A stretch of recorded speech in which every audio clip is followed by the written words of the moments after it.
right, so hello and good afternoon, everyone. Welcome to another book talk here at Eight Letters Bookstore and Publishing. I'm your host and book curator, Cindy Wong. And well, before we get into our book talk, as you can see here, we're going to have Emma Sarcol.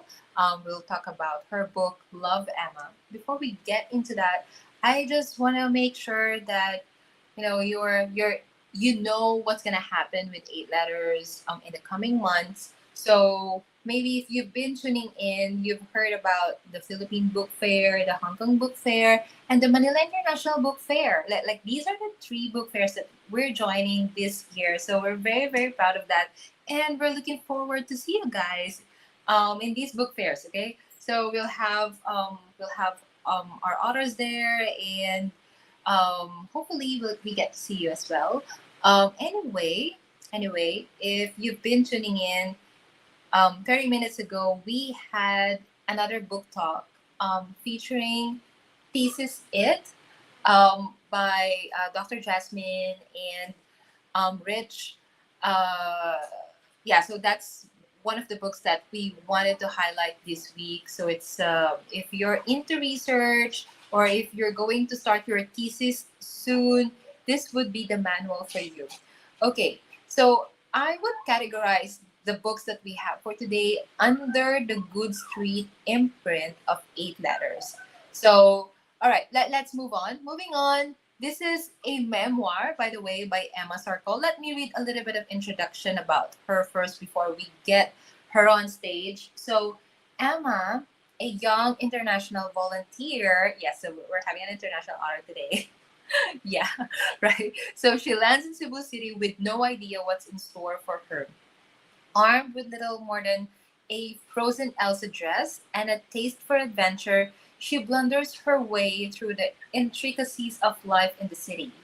Through her emails home, she recounts her roller coaster of emotions as she navigates taboo tutorials. I don't know if you need a tutorial for that. 4 a.m. Zumba sessions and language nosebleeds, all the while finding comfort in the warmth of Filipinos, the sassiness of her 3-year-old housemate, and the truth and the promise that it is indeed more fun in the Philippines. So, okay, ladies and gents, let us all welcome Emma. Emma, come on in. Hi. Hi! Maayong hapon sa tanan. Good afternoon. Magandang hapon po. Great to be here. Thanks for inviting me, Cindy. Yes, maayong hapon or good afternoon. So, Emma, by the way, just a trivia for you guys, she can speak Bisaya better than me. So, yeah, yeah, yeah, Emma. Not that I'm competing against you. No, but Yeah. So, hi, Emma. Welcome to Eight Letters. hi. Welcome to this book talk. So Emma, what are we gonna talk about today? We're talking about your book, Love Emma. Can you give us more information about this book? Like it looks very Sure. summer-ish, like looking at the cover. Yeah. So actually, the funny story is this book didn't even start off as a book. It was Mhm, originally a series of emails, as you mentioned earlier, emails that I was mhm, sending back home as a way to keep in touch with my friends and family and to share all the new experiences I was having in a new country, a new place, new culture. So yeah, there's a series of emails mhm. over 2 years. I wrote it during 2015 to 2017. While I was a Peace Corps volunteer in the Philippines. I was training in Bataan in Luzon, Mm-hmm. and I was assigned then in Cebu City for 2 years. So it's kind of like a public journal, a Right. journal that I shared with my friends and family, and now I am making public. So now I want to share it with my community here in Cebu and in the Philippines. Right. So yeah, that sounds exciting. So you came to Bataan in 2015. So Mm-hmm. that's when it all started. Right. Yes. So Yes. because you wanted to get in touch with your families in the where you're originally from. So that's a complicated question. No, I'm a third culture kid, and also my dad is Dutch, my mom is from Northern Ireland, and then I grew up in Geneva, Switzerland. So It was very international audience. I Very was, international. you know, people from all over, but they all got a taste of the Mm-hmm. Philippines, and they all were excited to know more. And yeah, I think it was a great way to really like give them a snapshot of the Philippines. Yeah. Mm-hmm. And you're now based in the Philippines, in Yes, Cebu, right? so so over the course of the book, you can see that I'm slowly falling in love with life in the Philippines, and yeah, I loved it so much that I didn't go home. So I've been here ever since, and yeah, so it's kind of a love story, I guess, if it's like over the course of 2 years. But yeah. Mhm. That's good to know that you've fallen in love with the Philippines and you chose to stay in the Philippines. I guess we'll read more clues, as we go along, or when, once I read the book. Actually, I've read the book. I kind of know, but of course, for the audience, it would be good for them to know, like, what made you fall in love in the Philippines. Well, aside from your husband right now. My husband's Like, not in the book. I'm sorry, I didn't think oh, okay, I see that. the book was pre-husband. So yeah. uh, yeah, I didn't see any wedding photos there, but oh, all No. right. So, what is it about the Philippines? Because I think like okay, like maybe you've heard of Filipinos trying to get out of the Philippines, trying Mhm. to move out, move to a different country, but you're choosing to stay here. Like, what is it with the Philippines? Yeah. So I won't deny there were also challenges and Mm-hmm. frustrations along. I won't pretend that it was all like roses and rainbows, but Mm-hmm. through the book you can see my love in discovering the culture, the people. I think the people is my first answer. The people would be my first. Filipinos, they're so warm, they're so Mm-hmm. funny, they're so just welcoming. I think they really made me Mm-hmm. feel welcome, and yeah, so the people, and then the culture, the food, even the food. I got really into Even. the food. I've got like some in the book. There's some like entries that are just dedicated to food because Mm-hmm. I'm a foodie. So yeah, but I also understand, of course, there are lots of Mm-hmm. reasons for people to go overseas. But for me, the pull was stronger here. So Mm-hmm. yeah. Right, right. So the pull is stronger in the Philippines. So perhaps I guess if you're going to compare it to the weather in Ireland or yeah, like the countries that you mentioned, I would say yeah, it will Yeah. be in win in that regards. the So yeah the the sunny climate, but I have to say, we're in summer now, and mhm. I am dying in the it's so hot. I just ate like half a tub of ice cream before this because it was so hot. I'm like, I'm stress eating. I can't imagine. So do you have your aircon on? I just want to make sure. In the other room it's on, so Okay. afterwards I'll go and like stick my face in the aircon. Okay, so this is really interesting. You did mention in the blurb of the book, you said you were only armed with an Elsa costume when you get into the Philippines. And then, by the way, I saw that photo where there was this the backdrop was Filipinas Got Talent. Like, how did you even get into that picture? So yeah, the backstory behind that Mm-hmm. episode was that during our initial orientation in training for the Peace Corps Mm-hmm. trainees, we weren't yet volunteers. We were just common or garden trainees. We had no privileges as volunteers. Anyway, no, we had a fun like talent talent contest, talent show, Mm-hmm. and actually, I'm usually the maybe like the shy type or like the quiet type if I don't know people. So I was just gonna like observe and not really like participate as a contestant. But I don't know Mm-hmm. what happened, and a switch like the switch flipped, and one day before the contest, I was like, you know what? I'm gonna go all out. I'm gonna dress up in my Elsa dress. I'm gonna play my flute. I brought a flute, like a musical instrument flute, to the Philippines. I'm gonna play "Let It Go" on my flute. I'm gonna run around and throw little like paper snow at everyone. And yeah, Right. my I had very supportive friends who were like Mm-hmm. making the snow for me, and who were like encouraging my, public descent into madness. So, I don't know if they were laughing at me or with me, but either way, it was a hilarious experience, and yeah, not one that I will be doing again. So don't ask me to. Right. And you were not drunk when you did that, right? No, not at all. Yeah, right. I was maybe embarrassingly stone cold sober. Yep, it did not take any. You were sober, right? Okay. Okay, you're sober when you were doing that. Yeah, you're lucky to have such friends who were supporting you in doing that. And okay, so that's the story with the Elsa costume. Okay, for those people, okay, who can't relate, there was this photo of Emma inside the book, where she was wearing this Elsa costume, and with a flute. Yeah, it's I didn't really expect. I thought you were younger when you were doing that, but it turns out that she was doing that while she's in the Philippines. Yeah, as she mentioned, like first time volunteering in the Philippines. So okay, let's backtrack a little bit. Like, what get you into the volunteering part? Like, why volunteer? Like, you can choose to have like a different career, or like other things that you're passionate about, but why volunteer? And what was like the original mission of um, volunteering in the Philippines?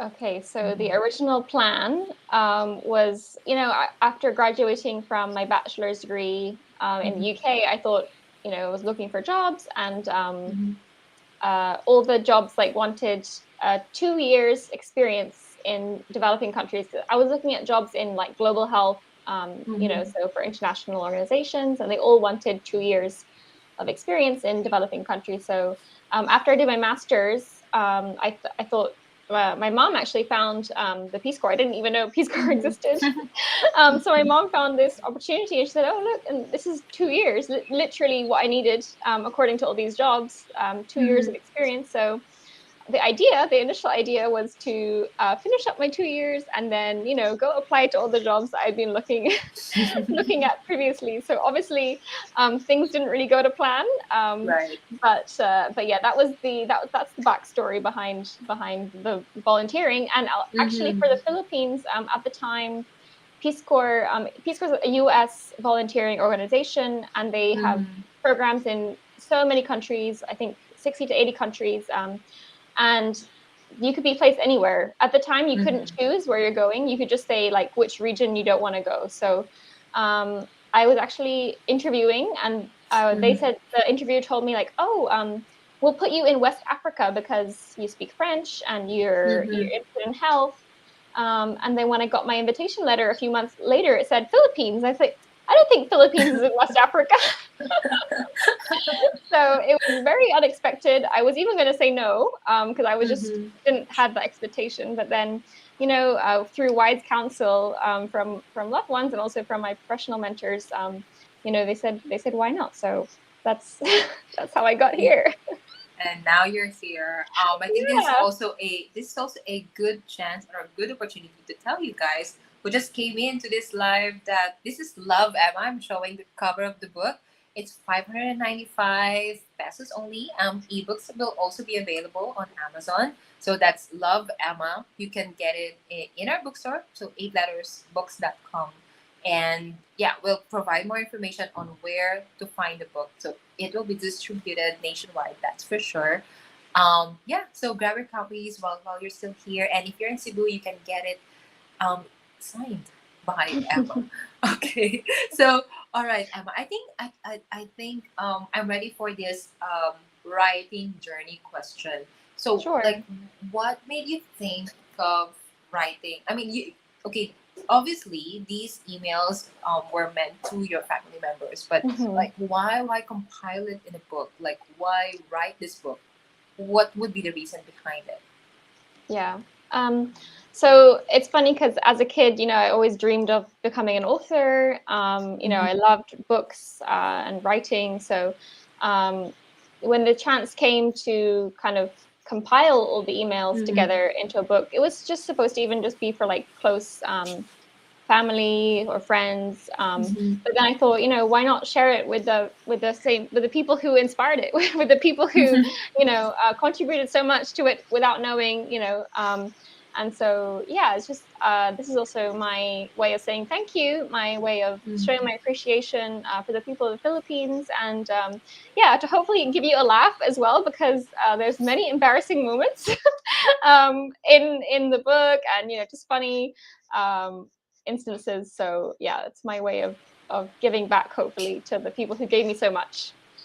Nice, nice, nice, Emma. Thank you so much. And let's try to give them a taste of the book. If you could read us some excerpts, perhaps Sure. for those people who are watching us right now or would be replaying this. Okay, Yeah, I can great. see some people's comments in here. Hi, David, and Jelong.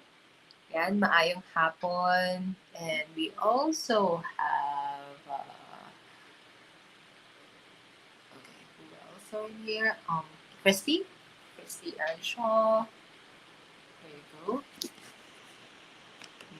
Yeah. Hello, everyone. And Estelle's here. Hi. Thank you for your support. Okay, so yes, Emma, we're ready for your manuscript whenever you're ready. Okay, great. So I'll just read a few short Mm-hmm. snippets from different emails or different chapters, however you want to look at them. But yeah, I'll start with one that's called Dignity, Toilet Paper, and Other Relics of a Former Life. Letting go of toilet paper was a more gradual process. Prior to 𝓼 exposure, I also balked at the idea of this one bucket for all and all for one bucket lifestyle. But I am now a faithful 𝓼 touter. There is definitely a knack to using the 𝓼, but once you have mastered it, a strange sense of invincibility is instilled in you. So that's my short bit about the 𝓼. And you do need a tutorial, by the way, Cindy. It doesn't come naturally. You should have seen our faces, the faces of all the US volunteers when they, the trainers like were telling us about this 𝓼. Our jaws just dropped to the floor. They was like, "Are you serious?" So I can't imagine. I can't imagine. I don't know. For us Filipinos, it's a natural way to take a bath to use tabo. yeah, no, I mean mostly for the bathroom area, for the lavatory. Yeah. I got you. What am I supposed to do with this? Like everyone holds the tabo, right? Yeah. So Yeah. that's sorry. It's like, That's... where's the toilet paper? No toilet paper. What's this small bucket for? we want to save. We want to save. I think that's a way to save money as well. I think because like tissue paper, when I was like trying to compare the prices, it seems more expensive in the Philippines. I don't want like it's 20 pesos per roll and like so expensive. So yeah, Well, that makes sense. in the pandemic, no, it was funny because we're hearing stories of toilet paper fights or toilet paper shortages throughout all like other countries, and we thought here, no problem, we just use the 𝓼. No problem. No toilet paper, no problem. Yeah, I think water can solve everything. Okay. So yeah. Once again, you guys, okay, we can see all of your comments here. Neville, Ray, May, or Mai, Adi, Adi Vicente, and Neil, Vincent. Oh, there you go. So, so cute. Mana in the house. Sana all. What toilet paper? Sabi ni Rainy. Hi, Ate Emma, by Deb. Okay, yeah, so yeah, there's that. So you guys, please grab a copy of Emma's book, 595 only. Yeah, we worked so hard to get this book done. Actually, Emma worked hard to get this book done. All right, so I think you have another excerpt as well to read for us.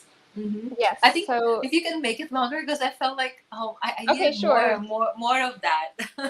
So okay, so sure. So I'll do two short ones instead of one short one. I'll do two short ones. So Okay. the first short snippet is from Lessons from Bagak. So Bagak is a small town in Bataan where I spent my first couple months in training, and I wanted to get my eyebrows like I wanted to get my eyebrows trimmed or like what do you call that, threaded, yeah. So and I thought, might as well take care of my take care of in some small way my physical appearance in the sweaty climate. So I asked my host family, ate, my host family, like older sister or auntie, to help me find someone who would take care of my eyebrows. So she said, "Oh, my hairdresser will do your eyebrows for free." So I thought, great, I'm on a Peace Corps small allowance. I'm a cheapskate. I'll go for the free option.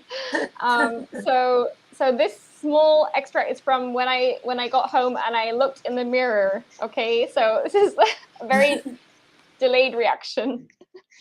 So it says here, what I discovered was that instead of the standard 2 eyebrows most of us have been blessed with, or the unibrow sported by the unfortunate few, I was now in possession of 1.5 eyebrows. At least I paid 0 pesos to be relieved of half an eyebrow, although another way of looking at it is that the barber involved acquired half an eyebrow free of charge. So, ang akong eyebrow, sa ka-eyebrow kay, it was like only until the middle. It was like as in like tiny, like half jud, like yeah. So Oh my God! He made a mistake. It was a tiny little, it was very informal, tiny little barber shop at the corner of someone's house, and I think it was quite dark, and my eyebrows are also blonde, so maybe he found it hard, kita sa eyebrow, I don't know, but yeah. it was gone, it was disappeared. Oh my God! It grew back, right? It grew back. Sorry, it did. Yeah, you have blonde eyebrows. I think they're both there. Yeah. It's okay. Maybe it doesn't make any difference. It's all right. But yeah, it's good that you didn't think about suing. Of course. People would be mad. But okay, that's hilarious. Oh my goodness. That's how Neil fell in love with you. Well, by the time I met my husband, I had both eyebrows again. So yeah, I didn't have to test if he loved me that much that he would, Okay.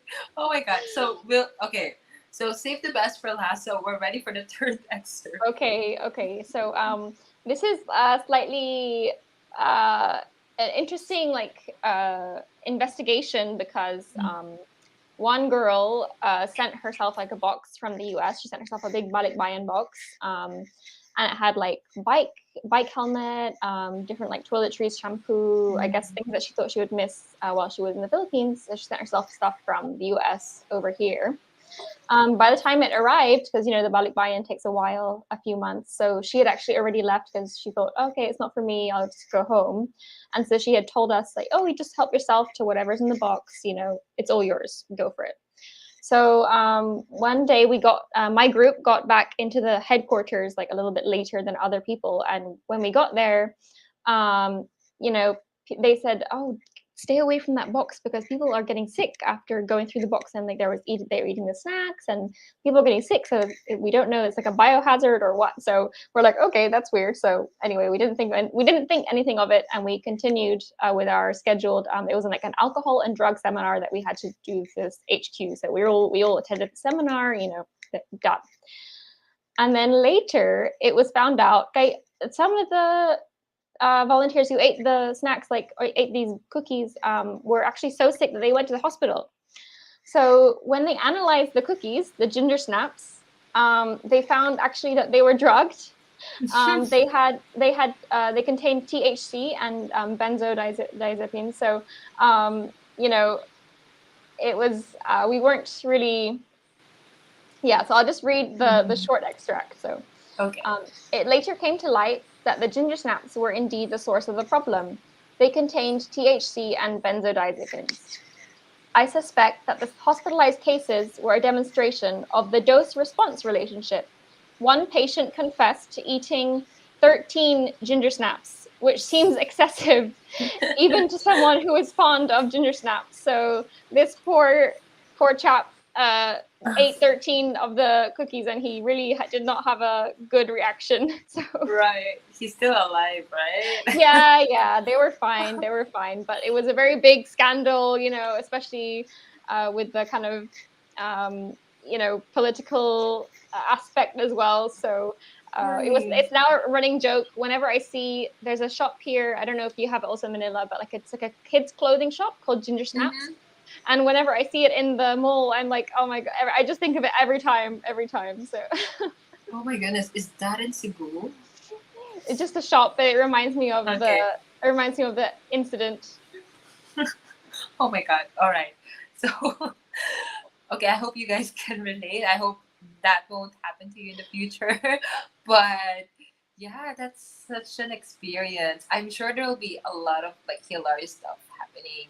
Because like at one point in the book, I saw like a pig somewhere. There's a pig photo, and basically, if you want to fall in love with the Philippines once more, even if you're a Filipino, you should definitely read this book. So this Love Emma is not only for her family and friends, but also to those people who siguro like migrants coming back, or um maybe the foreigners. There are plenty of foreigners in Cebu, actually. Like when I was living there, people like I don't know, people from different countries should read this book, because I'm sure they can totally relate. And for those Filipinos as well, Filipinos should read this, because sometimes we forget like we tend to, how should I put this? We tend to idolize like other countries. We tend to think about, oh, getting out of the Philippines, but sometimes we miss the positive things about being a Filipino. But here you are, Emma, and you're seeing the beauty of the Philippines. So congratulations. And finally we're done with the book. So you guys, if you want to get a copy, just go to www.8lettersbooks.com/shop, or get a copy directly from Emma, for sure. Yeah, um she can distribute it to you guys. Or Emma, where can we follow you? Where can we find you if we want the book signed? You don't need to give your address, but like, but maybe like So send you a message on social media or something. Yeah. yeah, so I think my page is the best place to do Mhm. that. So that's Love Emma. Mhm. That's my page on Facebook. Thank you, Eight Letters, for helping me make that. So yeah, that's where you can message or post, and I'll be happy to arrange, the book for you. And yeah, thank you so much, Eight Letters, and thank you everyone who's watching for your support. I really appreciate it. Salamat kaayo. I couldn't do it without you. And yeah, I'm very excited to share this, funny experiences with everyone. Yeah, hopefully, or this one question that I want to ask you. After writing the book, do you think you'll be able to write another book? Because I'm just not sure if you have that enough funny experience to share. Like I after this book. So that book actually ended, like the time frame ended 5 years Mhm. ago. So I think in 5 years I've collected enough, new funny things. Right. But yeah, so I could maybe do like a short series, or we'll see. But I would also love to Mhm. try fiction for young Mhm. adults. So yeah, that's also an avenue I'm looking into. Nice. Are you still writing emails to your family back home? No, WhatsApp Got na lang. What's up na so, lang? Got you. so yeah. Yeah. 5 years ago, I'm surprised people still write emails. Well, I write emails. But yeah, thank you so much, Emma, and congratulations once again for this book. Yeah, I'm going to add it here once again. It's 595 pesos only, and I think there will be some proceeds going to your organization. Can you tell us Yes. more about that? Yes, thank you for mentioning that. So, yeah, all the proceeds will go to Glory Reborn. Glory Mhm. Reborn is a charity maternity clinic from in Cebu, and that's actually where I was placed Mhm. as a volunteer, and where I continue to contribute today. So. Glory Born caters to those really like marginalized moms and babies. So those those communities that really need quality, compassionate healthcare, so that they fill in the gap for those most in need in that area. Great. Thank you so much. You're doing a really great thing. Your volunteering didn't stop from Peace Corps. You're still doing that up to today. And yeah, we're just so proud of you. Thank you, Emma, for doing this. Thank you. Thank you Thank you, so much. Cindy. Thank you. Thank you. And yeah, that's pretty much it. Thank you so much for coming into our Saturday book talk. Once again, thank you, Emma, and get the copy of Love Emma. I've told you where to get it. And yeah, that's it. Thank you so much, guys, and see you next Saturday. Right? Bye, everyone. Salamat. Bye. Salamat. Bye. Bye. Bye.